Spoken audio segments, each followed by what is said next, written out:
the other day, I was talking to a Side Hustle Pro guest. We were wrapping up the episode, and she mentioned again just how difficult and stressful HR was for her as she's ramping up her new business. So I was like, girl, have you heard about Gusto? Are you using that? And she said she hadn't heard about it. And I was like, you have got to look into Gusto. And you guys too, let me tell you, if you have turned your side hustle into an official business, then you are probably starting to see that small business owners, we wear a lot of hats, and not all of these hats are fun. Let me tell you, let me keep it real with you. Not all of these hats are fun. Things like filing taxes and running payroll, they can be really daunting. But that is where Gusto comes in. Gusto makes payroll, taxes, and HR actually easy for small businesses like ours. You have fast, simple payroll processing, benefits, and expert HR support all in one place. And Gusto automatically pays and files your federal, state, and local taxes, so you don't have to worry about it. Plus, they make it easy to add on health benefits and even 401ks for your team. Those old school, clunky payroll providers that you're probably used to, they were not built for the way modern businesses like ours are run, but Gusto is. So let Gusto wear one of the many hats in your business. Side Hustle Pro listeners, you can get 3 months free when you run your first payroll. Just try a demo. Head over to gusto.com/SHP. That's gusto.com/SHP for your free demo. Enjoy. All right, guys. Welcome back to the Side Hustle Pro podcast. It's Necole here, back with another video episode. We have been going strong, so make sure you're checking these out on YouTube. And today in the guest chair, we have a really special episode with media mogul Necole Kane. Necole, welcome to the guest chair. Hi. I'm glad you invited me on because this was my list of podcasts I really wanted to do.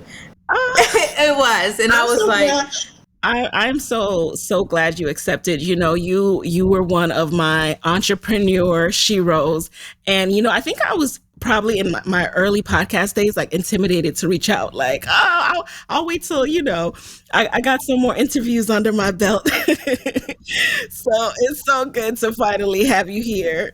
Now, I want to dive into your bio just a little bit for those who don't know Necole. So Necole is a true media mogul. In 2015, she did the unexpected when she took a leap of faith and shut down her celebrity gossip blog, Necole Bitchy, after a successful 7-year run, and launched a women's empowerment and lifestyle platform, xoNecole. xoNecole is a thriving community which inspires millions of women to become the best versions of themselves. I love the content. It features everything from career to relationship, beauty, travel, wellness. And it's kind of like a area where you just gather with your girlfriends. Like me and my friends are constantly sharing articles like, what do y'all think about this? And actually less than 2 years after launching xoNecole, it caught the eye of Hollywood film producer Will Packer. And in 2017, the site was acquired by Will Packer Media. Now, today, Necole, who is the former editor-in-chief of xoNecole, the founder, she's moved into a new role and she has repurposed her talents in her new venture, My Happy Flo, which is aimed to empower Black women to become the CEO of their menstrual health.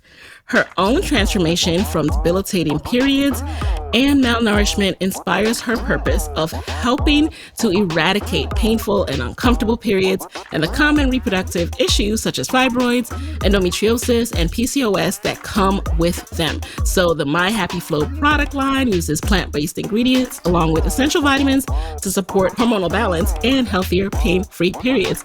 So Necole, I think this is such a natural evolution for you, and I am just so inspired by all that you do. And today we have to talk about the pivot.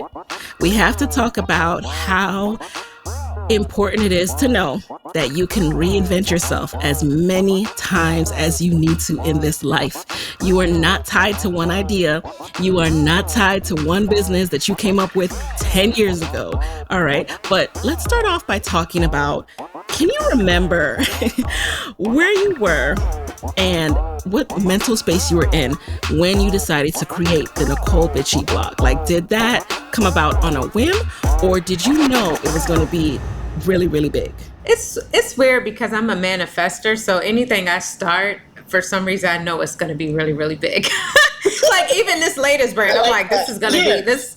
But when I started Necole Bitchie, I was in a place in my life where let me go back and just say, I grew up, the first Black woman I ever saw in a powerful position was Oprah.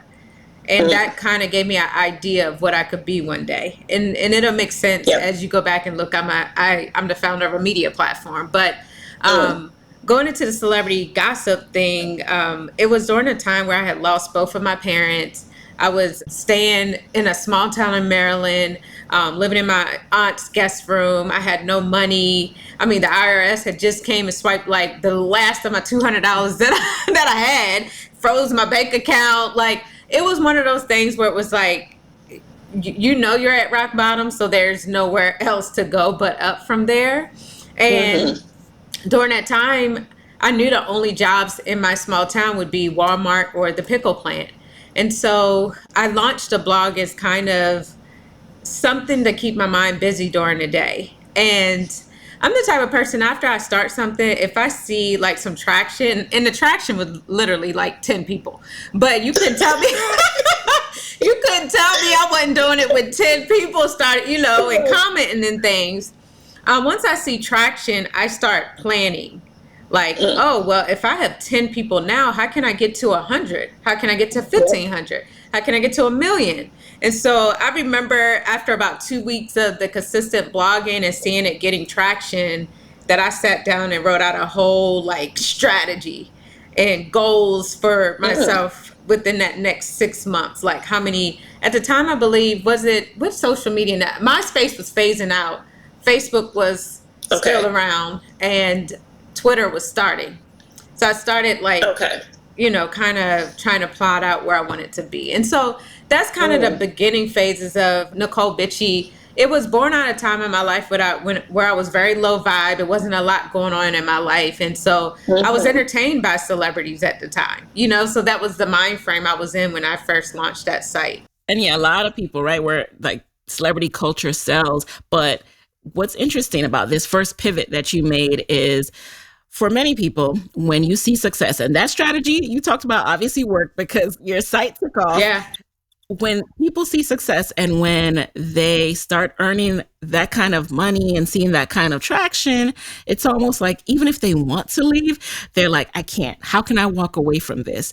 And what can you share with the Side Hustle Pro audience that can help people who are looking to make a change and they're just kind of holding on because the perks are good, the money's good, the free food at work is good, and they know in their heart, though, that they want to move away? How did you know when it was time to leave?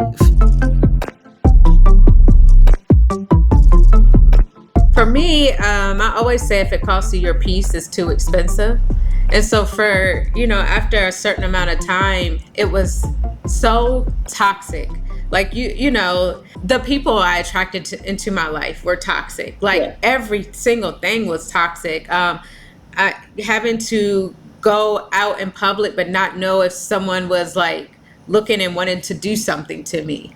I don't know if people know this, but I moved every year during my time celebrity gossip. And I don't mean up the street. I mean, I went from Atlanta to Miami to New York to LA. It was like I was on the run. I was on the run. And it's crazy because there is this video I posted on my Instagram. I saw it on Vlad TV's Instagram, and there's a private investigator for Rihanna and Chris Brown that was on there. And he's actually boasting about the fact that he showed up at my house in Atlanta, unannounced, like, what? Yeah.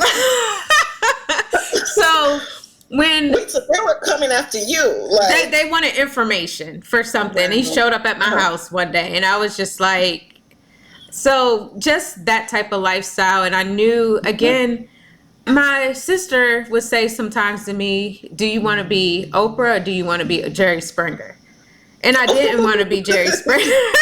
I didn't. You know what I mean? So it got to a place where I started thinking, what would Oprah do? And Oprah wouldn't be doing this celebrity. She started, doing celebrity stuff and news, but she really got big when she started interviewing regular people. and highlighting their very empowering stories and overcoming. And she's crying on stage with them, and really So bringing true. absolutely. And so once I realized that, I was like, I have to move on for this, and I don't know how I'm going to do it because, like you said, when you go from dead broke to now, like money is just rolling in. I could pick up and get on a plane at any time to go anywhere. Ate at all the restaurants, flew around the world, at all the events. How do you leave such a amazing, or what people from the outside look at as such an amazing lifestyle? And one thing that people will deal with is almost like, who am I to not appreciate where God placed me?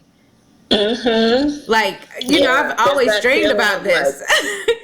Yeah. And so I think it's more of like, when you start daydreaming about doing something else every single day, it got to the point where I was daydreaming about just being on an island serving ice cream every day. Wow. When you get to that place, that's when it's time to make your pivot. And you're so right, because I've worked at companies where, it's considered like just like such a great company, just so awesome. Like people are like vying to get roles there. And so, but I've seen people who've been there 7, 10, 15 years, and they are afraid. They're afraid to start over. And also it feels like, where can I go from here? And I want anyone listening to know, like, you have no idea what's on the other side of that decision. Like, and there are going to be low points, which we'll talk about next. So what happened next? Once you decided to make that decision, was it abrupt? Did you pull the plug abruptly, or did you like, okay, let me stack a little more, let me stack 6 months worth of money and then leave?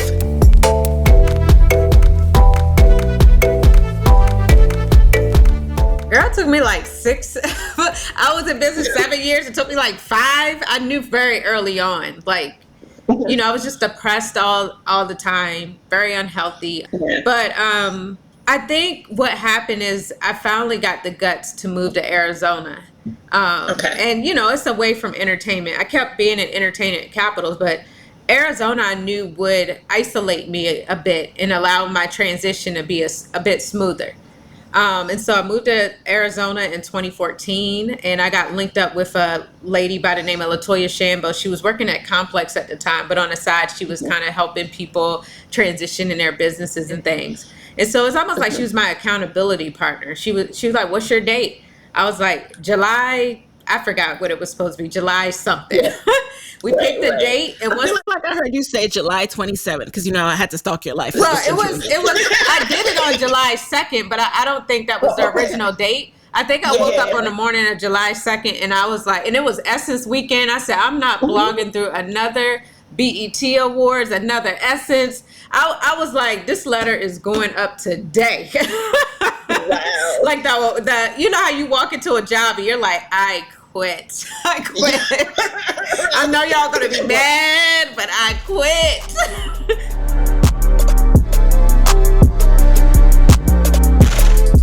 Did you have xoNecole as a vision at that point? How long after doing that did you start xoNecole? I definitely knew I was going to transition into xoNecole. So again, with LaToya Shambo, we had a plan. What is the date we're going to close this, and then what's next? So I called her like, girl, it's done. But I felt like I had to keep my audience. So I knew, I was like, we have to launch xoNecole really fast while they keep coming to the site hoping I'm going to come back. Because the site had strong numbers. Even when I closed it down, people were hitting it every day. Like, I know she playing. Wow. And so I went into overdrive, and I really hate that I did that, because I didn't have time to just relax and figure out who I was. It's like I closed the brand and I scrambled, putting a staff in place to launch another one within 6 weeks. I literally launched xoNecole 6 weeks after Necole Bitchie. That is crazy. Crazy when I think about it. And let me tell you, I launched this new site, and I'm so focused on content that I didn't even have a plan of how that site was going to make money. So, I have all this. It takes so much more staff, because now there's all these contributors. There's a managing editor of the site, editors, like all these different people that I wasn't really expected it was going to cost me a lot of money. Like with Necole Bitchie, we had like maybe 2 or 3 writers. That's it. And so I'm looking at the monthly expense of this site, and it's like 20K, 30K. And I'm like, there's that money going out, but not coming in. And I mean, I ran out of money really quick. Like my savings, I had never seen money just disappear so quickly.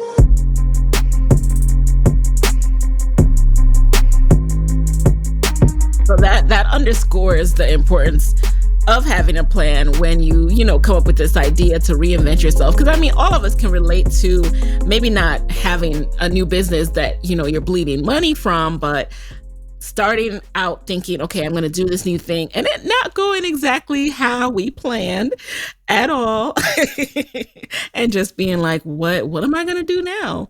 So with your old site, was it that your content was so good you could just have up the banners and all of that? Like man, Google ads was off the chain. Yeah, like Google ads in itself was like 25K a month. And then we were selling advertising. My sister was selling advertising for me. and then we also had all these other things going on. So very like not as much of a hustle as I didn't know if I launched this media company, we'd have to go out and get RFPs. Like these companies that have these big dollars to know that we exist and send us requests for proposals. And like I didn't know anything about advertising in that regard. And I stepped into, I'm glad I was naive and knew nothing about the business, because I wouldn't have did it if I knew how much work that I was stepping into. And sometimes that's the good part about it. So wait, I gotta know. So what, I mean, I know you said you didn't think through like the plan, but what, at some point you had to think of, okay, I want to start this site and it's going to make money. Well, how did you think it was going to make money? I'm very optimistic. I thought maybe the Google ads was going to hit or something. And it's funny because it's almost like, so my server bill for Necole Bitchie was probably $3,000, $3,500 a month, but xoNecole wasn't getting the same amount of traffic as Necole Bitchie. So it's like you go through a divorce, but you keep the house. Like, why am I paying this got a downside bill for this house? Like I went about 12 months later after I paid all this money. I downsized to like a $500 server. But it's little things that if I had thought it through, it's like, okay, we're going to downgrade the server. We're going to, save money and cut costs here or there. I mean, when I say I knew nothing about business, launching xoNecole, a media company.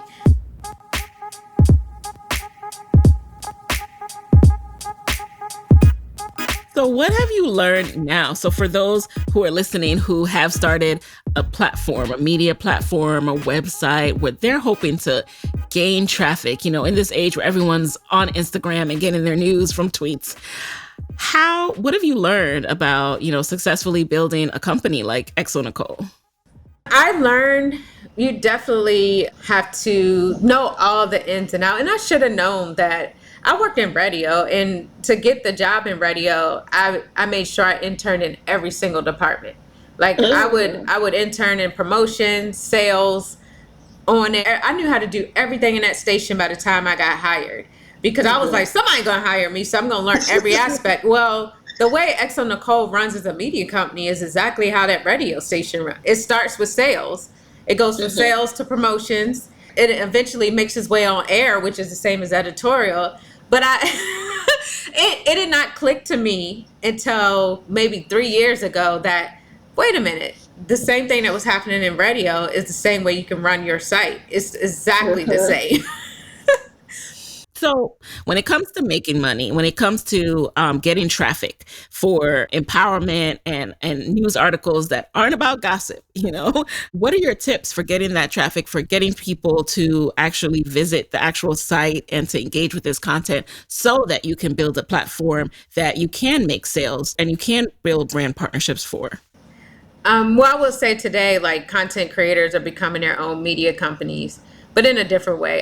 Yeah. Sometimes I'm like, I could just be a content creator or influencer. Like, why am I running this? Girl, I think about that all the time. Like, why Like, don't I just? what am I doing? I want to manage all the people. Like, I didn't sign up to manage all the people, or and so I do want to say that, like, I am a blogger that just did not know what I was stepping into, and Right. it's not until like my site got acquired, that's when I really was like, imposter syndrome stepped in, because I was like, oh, I'm about to mess up these people money. Like, I'm about to be found out. Like, They what? don't know. They don't know. Like, I did a really good deck, a really good sponsorship acquisition story, but Man, I just now probably this year have breathed a sigh of relief.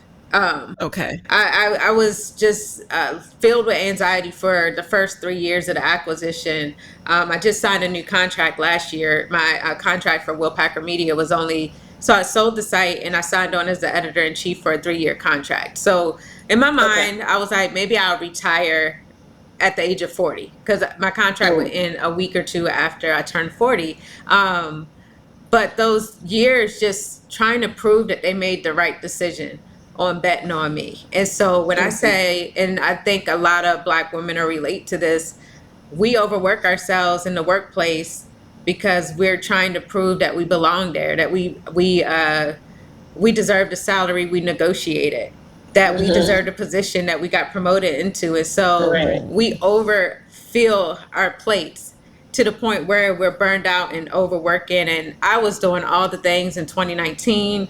I was the podcast host, editor, producer. I produced 2 or 3 events for xoNecole. I didn't bring in an outside production company. wow. We had this big event, Elevate Her, with over 1,000 people. It was like a conference mixed with a festival, mixed with a marketplace. Yeah. And I did not bring in a production company. I didn't even know it was a possibility.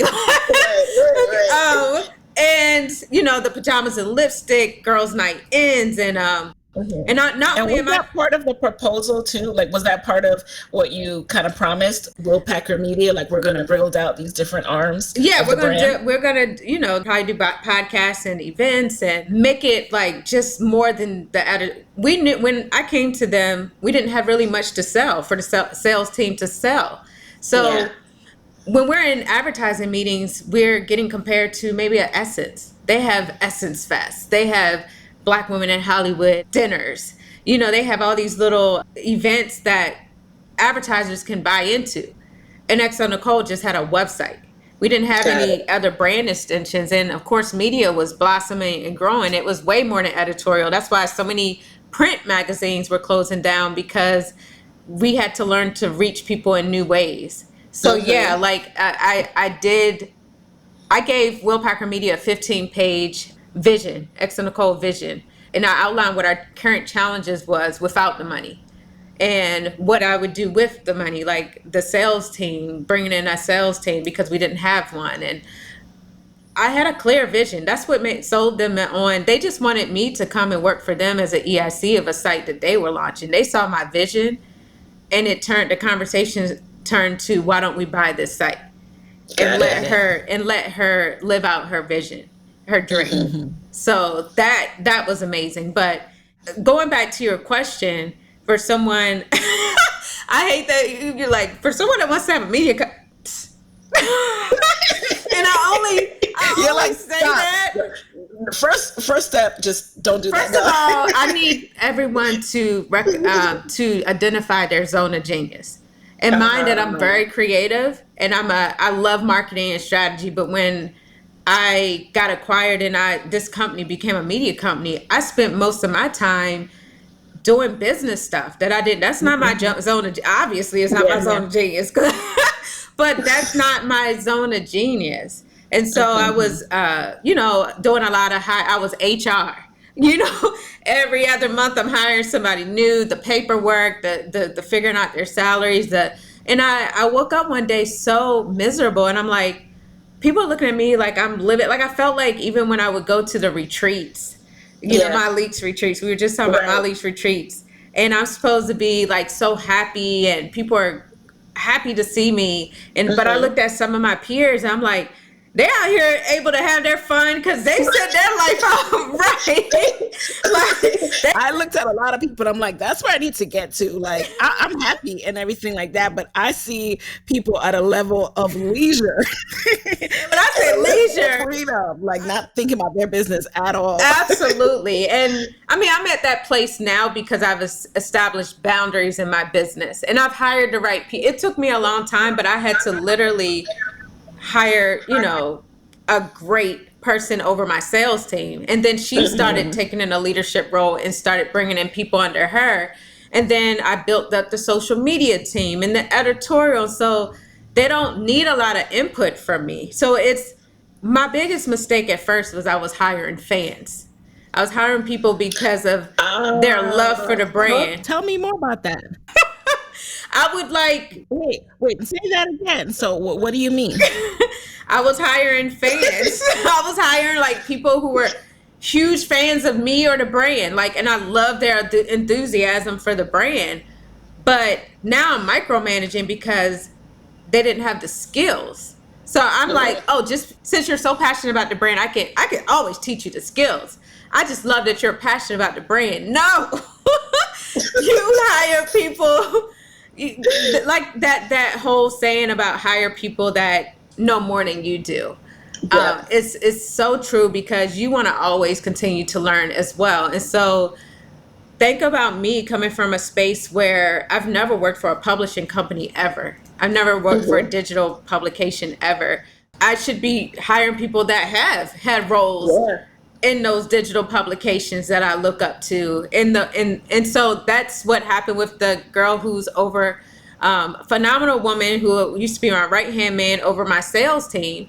She was at Essence for a long time. So she knew the ins and out of how every department worked because she assisted someone very high up there. And so she was able to restructure our sales department. She was able to help us launch our newsletter. She was able to help us help with the events. And then she was able to bring in other people who have worked in other media companies or publications. And now we are running like a brand should run. But it took a good 4 or 5 years for us to get there.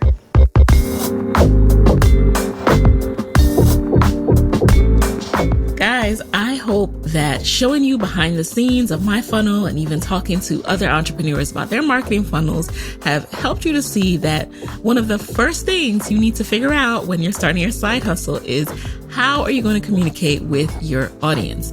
With algorithms on social media being the way that they are, you cannot rely on social alone. So that's why you're going to need an email marketing platform that allows you to be in control.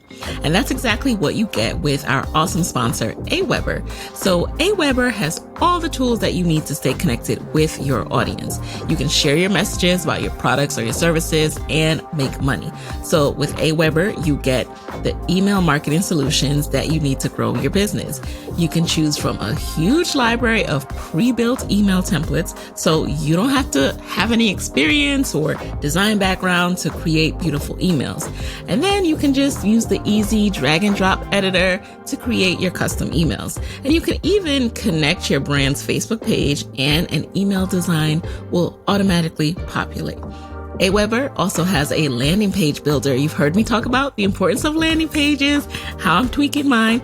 So with their landing page builder, you have access to unlimited landing page templates and a pre-stock image library so you can create your custom landing page in minutes without paying thousands of dollars to a graphic designer. Plus, using the landing page builder, you also have the ability to collect payments, which I've told you guys about with those tripwires. You can set up a landing page and start selling your products or services online directly through Aweber. It only takes a few minutes to get set up and start making money. Oh, and you definitely need to use Aweber's web push notifications. It allows you to send messages to your visitors even when they're not currently on your website. Very clutch. And all of these features are included in an account, no a la carte pricing. In fact, they even have a free plan.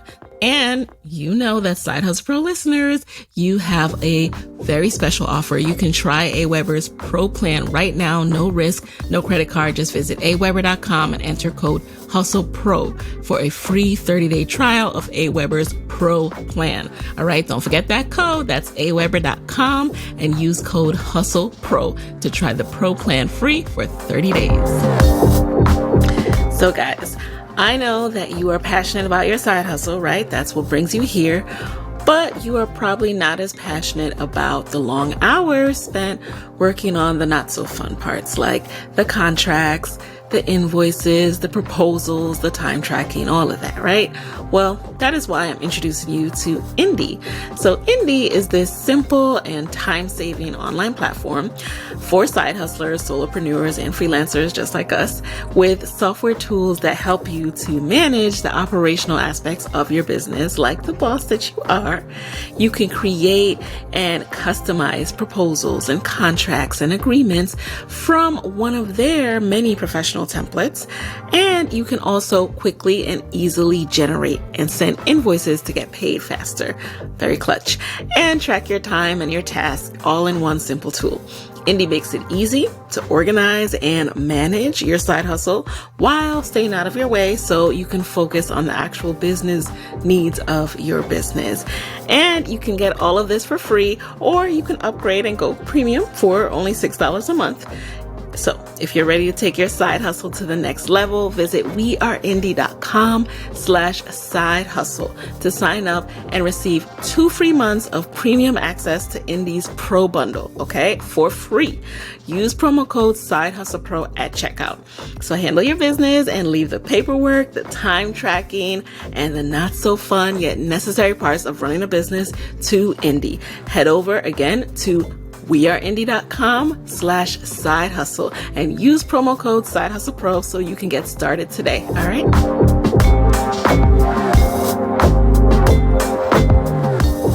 Now that you have transitioned over to your third brand, tell us more about how that transition worked. Like, are you still doing xoNecole, or are you completely stepping away from being in a day-to-day role there and just able to shift towards your new brand and priority? Well, I'm definitely currently interviewing for the EIC role at xoNecole. I definitely want someone to come in and help me with the vision I have for the brand. So I'm still in the role. I kind of moved more into focusing on our brand extensions, like our events and things like that, and making sure they're really big for next year, 2022. Of course, we got a setback because of the pandemic. Of course. But my zone of genius is the video content and the events. Like I have an event coming up Thursday because I do things like that's yeah, that's my zone of genius right there. Now that I'm clear of what my zone of genius is, I believe that it's the book, The Big Leap. You should be spending at least 70% of your time in your zone of genius. And that's where your happiness lies. You know, you don't get burned out by the business. I think some people jump into entrepreneurship and they feel like they went from, 9 to 5 to 24/7, and now the customers are their bosses, the audience are their bosses, and and it's not as much freedom as they originally thought.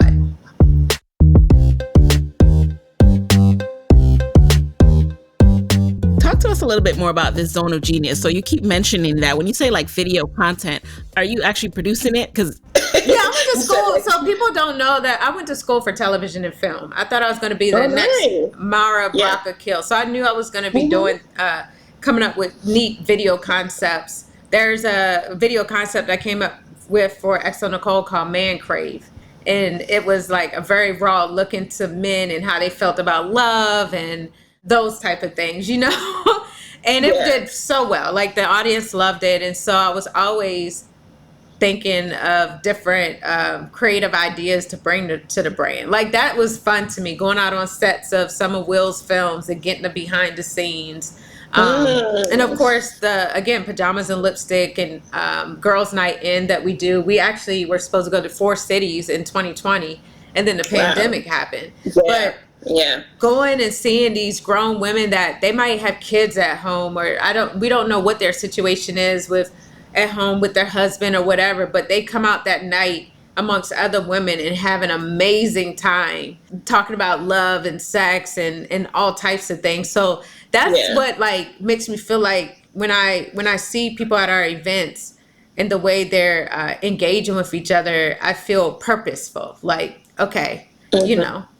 Yeah, I feel you on that. I feel that when you're actually able to touch someone who receives value from your content and your brand, there's nothing like that feeling. Because absolutely, especially when you have something that's virtual, that's online, it's like you're not seeing the reader, you're not seeing that person day in and day out. But then when you have an event and you can reach out and touch, like that just keeps you going. Now, did you also hire, we talked about you being HR, but did you hire like a HR service at some point? I'm still HR. I'm still HR. I haven't graduated from HR. I was like, I've said a couple of times, guys, I do not want to be spending my time interviewing and putting out job calls. That's not what I signed up for. Like, I've said it so many times this year. Look into Gus, though. A lot of people... Hilarious. This is not part of the ad. This is such an organic... Anyway, moving right along. Now, I need to know how you start a whole other business in a completely different market while working so hard at xoNecole. Like, how do you do this?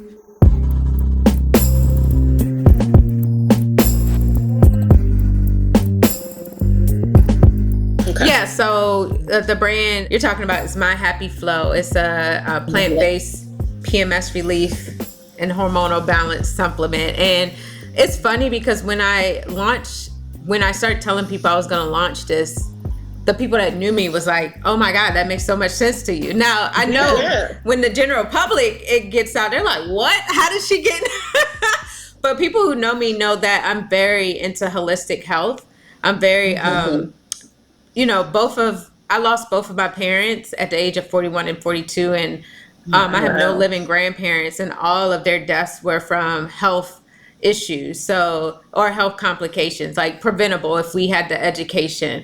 And so when I was 35 and going through my transition from Necole Bitchy to xoNecole, I started taking health a little bit more serious because I was... Back then in the Necole Bitchy days, I was the most unhealthiest ever. Like, I was extremely dehydrated. My periods were irregular, and when they did come, they were super painful. And I just wasn't taking care of myself. And I think I went to a doctor, and at the time I didn't know they were holistic, but they couldn't take my heart rate. And they were like, we need to do blood work like now. Like, the nurse actually was joking, but kind of not, like, girl, you alive? But when I came back, the doctor was kind of trying to tell me in so many words, if you keep this up, you're going to have an early death like your parents. And that was a wake-up call for me. And so when I was out in Arizona, I got into holistic health and all of the things. And I actually, when Will came to approach me about me coming to work with him, at the time I told him no, because I was studying for my holistic nutrition certificate. So I knew I was going to go into holistic health from the start. And it got side-railed when I decided to grow xoNecole under the Will Packer Media umbrella. So I've it came back around. The opportunity came back around for me again this year, and I was like, I'm going to do it. And the name came to me immediately, My Happy Flo. It's incredible how I feel like there's so much information on Black women bossing up in their careers. And it's so, we do the conferences, we do all that, we read the books, we take the coaching programs. But I've noticed a lot of Black women are very disempowered when it comes to their health, and they know nothing about their menstrual cycles or what's going on. But at least, 80 to 90% of them are dealing with period pains. They're dealing with fibroids. They're dealing with PCOS. Super, it's almost like it's shame around it. And so it's not until you might bring it up. I bring it up all the time because this is what I do now, that you hear me too, or this is what I have going on. Or I've even heard boss women tell me, I've had 3 or 4 transfusions, or, I just got 30 fibroids removed. And I'm like, it's so common that it's like, why aren't we getting in rooms and talking about this? Like, in the same way we feel comfortable enough to get in rooms and talk about bossing up. So that's what my hope is for this new brand. We're about to start doing monthly virtual happy hours where we bring women together we're going to talk about these periods and what's going on. Like, and what and if they're painful. The reason why I'm so passionate about this, because if you have a painful period, it means you have a hormonal imbalance and you have a increased risk for fibroids, PCOS, endometriosis, etc. So I wanted anyone that listens to this to be clear. Your period shouldn't be painful. That's not normal, but they taught us that it was from the time we had it. And so if you do have it, it means that you are at an increased risk to get fibroids or, other reproductive health issues. And it's funny you mentioned that. To the outside world, it might look random, like what? How do you go from this to this? But we saw that. I mean, anyone who is truly a fan of your brand, we saw when you got really, really serious about your health, when you were competing in fitness competitions, and you just had that, you could tell that you were very, very intentional about what you're putting into your body, learning about, how your body responds to different inputs and things like that. So that I actually thought was a natural transition. I was like, oh, look at the dots connecting. They say what is that famous Steve Jobs quote? You can only connect the dots looking backwards. And when you said it in the intro, I was like, okay, she's really a follower of me. When you said this makes sense for you, because and it made sense because for 2 years women would be DMing me and I would tell them what to go and take, and they'd come back a month later and say, oh shoot, my period came, there's no pain, no cramping, no bloating. And so after collecting all of these testimonials, I was like, why am I directing them to a brand? I don't know who the founder is. I don't know if they're for Black women. I don't even know if they care about Black women. How can I, create a brand and repackage these ingredients in a way that will make Black women want to take them, and we can start healing holistically? Because I think when most go to the doctor and they have painful periods, they're given the option to take birth control. And what a lot of people don't know is that birth control does contribute to the hormonal imbalance. It just overloads your body with more estrogen if it's hormonal. So I feel like the more education, the more little happy hour events we do where, hey, we gonna kiki, but we're gonna make it fun, but we're gonna talk about your menstrual health, and we're gonna give you the facts and the stats, and we're gonna tell you what you need to be asking your doctor for, what tests you need to be asking for at the doctor. I always tell Black women to ask for a hormone test, always. The more we know, the more we're going to be able to be empowered when we go to these doctors, and to be able to advocate for ourselves. So I'm super excited. I feel like this is about to change the world in a way that I can't even grasp right now. But yeah. No, I'm very excited for you. And I'm rooting for you. And I think you even gave me some tips on Twitter one time. And I was like, oh, I haven't thought about that. When you said the opportunity presented itself, so was this in the form of a partner reaching out to you? Like, how did the actual development of your first product come to be?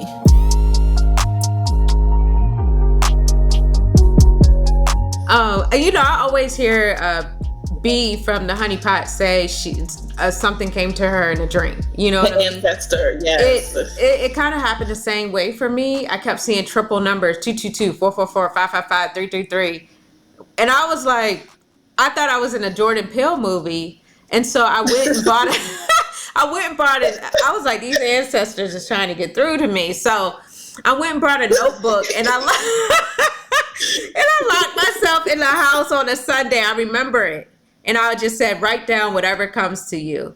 And the idea for the name of the company, everything came, like, flowed off the page. Wow. Like it was, yeah, I believe in, like, your ancestors watching over you and that type of thing. And I remember calling a friend and telling her the stats of Black women that dealt with fibroids. And I was like, you have to do this with me.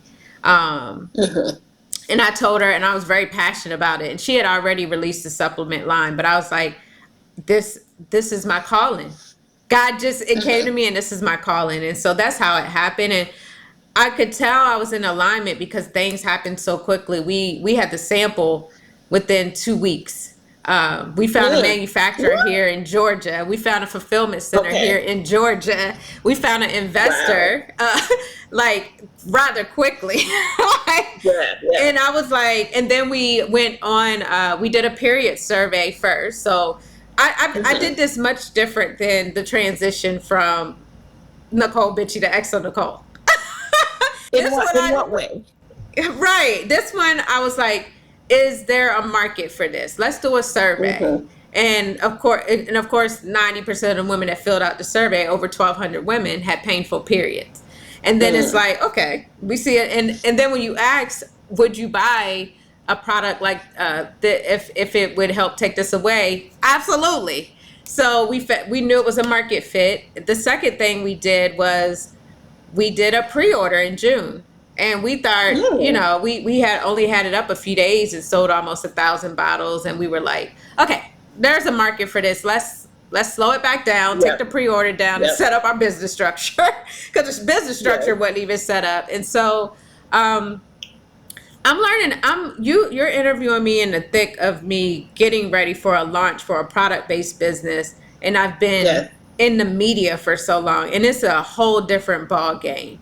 Like a whole different ball game. I know. And I am that's why I'm so intrigued by your pivots. And also I can't wait to see, and have you back in a few years to see what's the difference, what you've learned with this business, because it is going to be a whole different ball game. But the fact that you already have an audience and customers who want to purchase, because this is, it is a pain point. What's the saying? People always say that make sure that you're providing a pain reliever and not a vitamin. This is literally a pain reliever. Absolutely. And I'll say this, like my co-founder, last year she was trying to she's a newlywed, and she was trying to have a baby. And she went to the doctor and found out she had a cancerous fibroid that was preventing her pregnancy to happen. And her doctor immediately, this happens to most Black women. The doctor immediately recommended hysterectomy. And this is someone who really wants to have kids. And she was like, no.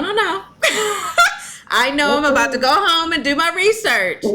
And so they know Black women. I know so many people, so many of us Black women who have gotten that same advice. Absolutely. That's second, third, fourth, fifth referrals and opinions. That's the go-to for Black women. So she goes home, and I had told her about the two, and I'll say it here, the two ingredients, DIM and I3C.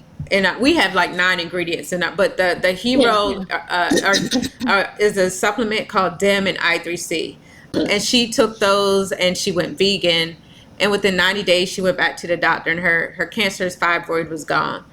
And so in 90 days, 90, and she get to keep her uterus, and now she's trying for a kid. And in my mind, when I told her, let's do this together, it's like, if you were able to do this in 90 days and we can let women know this, that there's another option, like, we will change the world. And so it's like, connecting people with information is so critical. That's all I ever hope to do with my podcast. Absolutely. Like, you can't take for granted and think like that I know this, so other people must know this, or they'll come across it somehow. No, if you know it, share it. If you know it, help. If you know it, create a solution. Because they will hopefully pass the word to others. And it's just like you said, spreading knowledge. But I do want to say, I want to bring this up because I do think it's good to be transparent. This is my first business in a partnership. That's a whole nother. We need like a few more episodes. We need some follow-up episodes. And I told her, I said, look, when I do interviews and we do interviews, I think we need to be transparent about how hard this has been. Yeah. It was hard. It was so hard, the reason why it's hard, and the reason Aspects of it are hard. and that's why I want to bring it up on this podcast, because you could be friends with someone and you're like, well, what does this partnership look like? And you're just throwing out numbers. Like, when we're talking about equity in companies, who's going to get what percent, do your research. Like, you got to consider sweat equity. You got to consider, your audience, the expertise, certifications, whatever you're bringing to the table, it holds weight. And so I think me and her just talked about percents for all of like 30 seconds, because we were friends. We're like, okay, we'll just do this and that percent. You know what I mean? And we thought that was going to fly. It didn't. It flew until an investor was interested. And when an investor comes in, they get a percent. Well, now the conversation has shifted to, where's the percent going to come from? You know what I mean? And so I was like, Lord, please let us get through this, because this mission is bigger than these.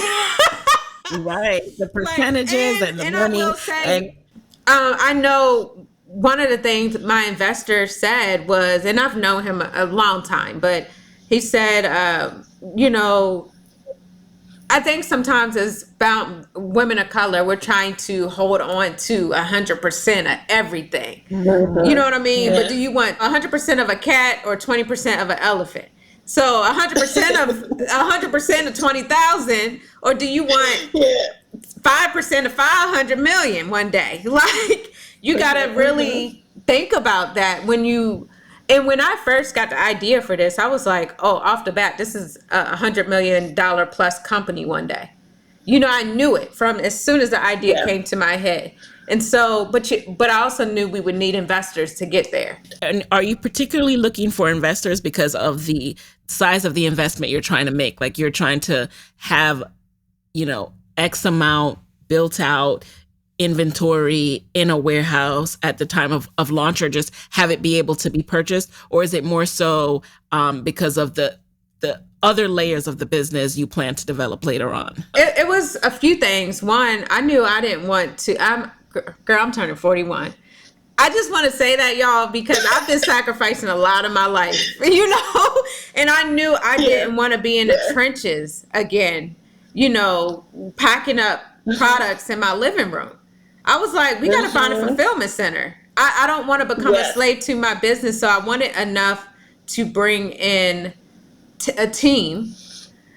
Two, I was afraid that once the word got out and women actually started taking this and seeing the results, that it was going to fly fast. And you don't want to be the period brand that every time they come to your website, you're sold out. After they know what it feels like now to have a great period.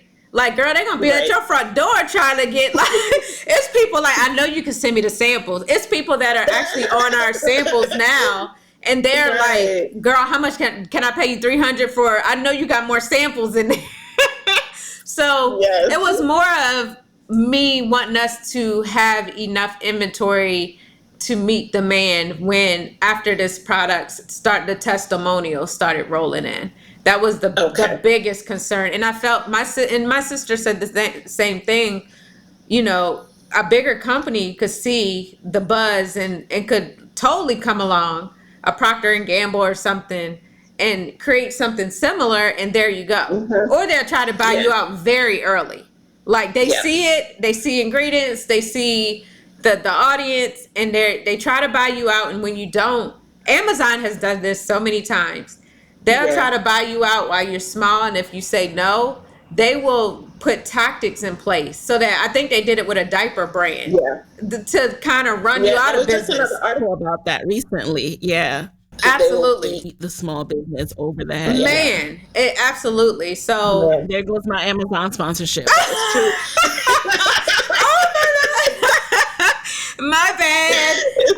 No. So it was me when I knew the how big I wanted this brand to be and what extensions, and it was more for me. It was more about education, and we're using this product to give the education. It wasn't about the money or anything like that. But I just knew with what we wanted to do, we was going to need some type of investor. And for me, I'm not jumping off the ledge and trying to start with millions of dollars in an investor, because I need a slow, just trickle the money to me. Like, see what I can do with, you know, a little investment. And from there, I think I just was listening to your episode with Curl Mix, and she was talking about getting a $25K investment from Arlen Hamilton. So that, you know, that's a smaller, like, that's money small. That's so, and then you work your way up to the 3 millions and the 5 millions. I want to tell you, like, first, just thank you for the type of interviews you do with these business owners. Because thank you. No one was having these conversations when I first sold my website, you know, and I didn't know what that meant. Like, the only person I had ever known to sell a brand was Lisa Price to L'Oreal, and they were calling her a sellout, you know? So I was like, well, maybe because he's Black that I'm not going to get that backlash of, you know, selling my brand. But back then, people were looking at you selling your brand as you sold out. Like, that's we trying to exit strategy out here. Like, that's the goal. Yep. What you know, what was that? Like, a lot of this is a strategy that, you know, other persuasions have been using for forever, and it, you know, why has it become that way? But that's a different conversation. Yeah, I mean, what I do want to ask before we get into the lightning round, right? Because we could talk forever. And I do want to have you back. You mentioned the fact that people are going to need this. I mean, we have periods every month. So is the plan also a subscription model? Because I think absolutely. Well, you know, if I know something works, that's why we need the investment, because for me, I would love to have 30 to 40% of our customers be subscription. So absolutely. It's something you have to take daily, because that's a whole other podcast episode. But it's working daily to balance your hormones. So it's like a daily multivitamin for women. Got it. And I love the fact that you were candid and talked about partnership, because, you know, I have not entered into a partnership before, but one thing I did learn in business school, and I always, you know, I try never to be like, oh, I learned this in school, because learning stuff in a class is way different than going through it, right? But one thing that always stood out from this particular class was the fact that, one, he compared, you know, partnership to getting in a marriage, right? Like, do you want to be married to this person? And also talked about how hard it is, right? Like, I think it's something like 90% fail, right?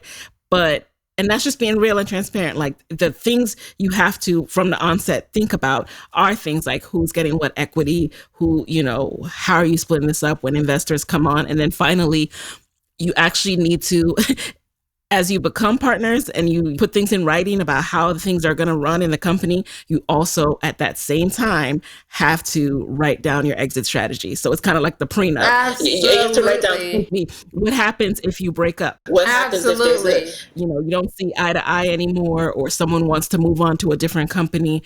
And so it's tough. I mean, you hit all the points of things that you have to work out in the beginning, not after like the product has flown off steps. You got to do this in the beginning. Even like if like you said, if it doesn't work out, how do you, like, is there a buyout of one of the founders? Is there a vesting schedule? Like, it's not as simple as just a handshake, like, we gonna do this. Right. Or a little quick contract. Like, you have to Absolutely. That's why you need an attorney. Because an attorney has seen partnerships fail. So they're going to tell you all the different things you have to think about, even, where you're going to mediate, which city, which country. Absolutely. If you have an issue. Yeah. I mean, I'm so glad thank you for raising that. Yes, absolutely. So I guess, that class was helpful. Now, I want to say that what we've learned in this episode so far from you, we've even seen the transition in how you talk about your businesses. So you've gone from being like in your business daily, burning yourself out, to now with your third brand that you're starting, you knew from the start, you didn't want to be a slave to the business. You needed to start a business and think about how you're going to get the capital so you can make sure that you're not literally doing everything yourself. You also went into it with the lens of making sure it was a proven, wanted product before you did all that investment in it and you went down that road. So I just want to clap you, Yeah, for your growth. Like, clap it up for Necole. Like, even that is we also awesome. sampled. We also sampled women, so we had to keep tweaking the Yeah. formula. But we sampled different women on the product for a couple of months and things like that. So Yeah. yeah, I'm doing all the right the right All things the this right time. things. We're still in All the helpful things that save you pain absolutely. down the line. And again, you have So, to. yeah. I want to say this really quick. When you're starting a business, think of the life you want for yourself. And I knew the life I wanted for myself had freedom to it. So I knew we had to get a fulfillment center. I knew it would have to go straight from manufacturer to the fulfillment center, and they would handle the shipping. They would handle the returns, because I'm just in a different space in my life where I don't want to be tied to sales coming in and me having to pack and go to the post office. Right. It's just not. And so I think just knowing what you want for your life helps you put the things in place in your business so that you can create that. It might be just digital products, Yeah. versus physical. It's so Right. just those You have things to. matter. Yeah. So, why do you think you are so fearless when it comes to pivoting? Like, how can you get up and just say, I'm going to start this now? Like, so many of us are multi-passionate, yet we stay in a lane for a long, long time to the point where we start feeling like we can't change. How are you able to just reinvent yourself? Because the things I do are never about me. It's always me trying to serve people. So I'm moving in my purpose and my calling. And so the thing with xoNecole, when I launched xoNecole, at the time there was not any sites that Black women can go to really get their like, you had your essence, but it was filled with celebrity news. I was like, where's this site I'm going to send my young cousin or sister, and she get to see women talking about their menstrual cycles, their sex, relationships, yeast infections. It was the first week we came out the gate with an article on yeast infections, and I had never, and I remember thinking, wait, that's what that is that I had never. So I was like, where can they talk about these things? And so I saw the void and the need for Black women, and that we deserved more than this just celebrity news and gossip, which is what I was serving them on the site prior to this one. With this one, I saw the need for educating women of color about their holistic, their health and holistic ways to heal themselves through food and vitamins. You tell me any pain you have, and I could probably tell you a vitamin to take it away. Any complication you have, I'm like I'm the vitamin cartel. So, so I was like, how can I make taking vitamins look cool? And that's what led me into My Happy Flo, just to want to educate Black women on their periods and fibroids and those type of things. So it's more of me moving in my purpose and my calling. And so it trumps any fear I have, or any fear of losing all my money and all those other things, because I know God has given me these missions. He always got another mission for me. Yep. So we're going to wrap up this episode with the lightning round. You know the deal. You just answer the very first thing that comes to mind. So are you ready? Yes.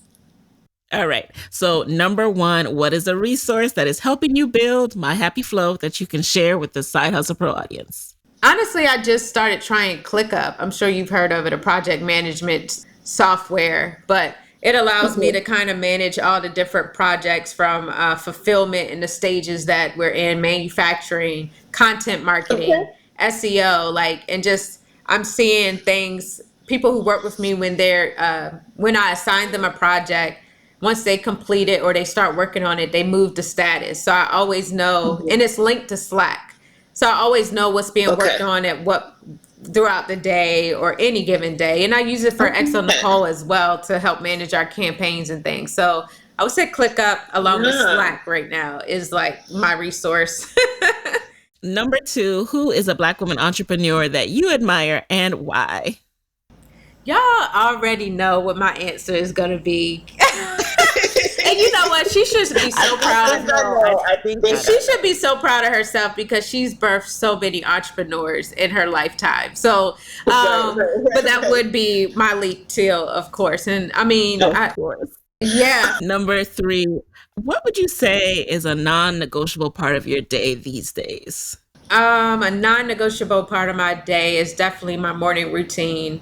I get up, I take a lot of vitamins, y'all. I'm a pill popper. But just getting up and pouring into myself before I give my day away to everybody else. And so that sometimes means not checking social media or emails until I have drank my water, ate my breakfast, gone to the gym, and really, my gym time is when I listen to podcasts like yours. So that gives me the opportunity. I was on the treadmill listening to you and Jerry this morning.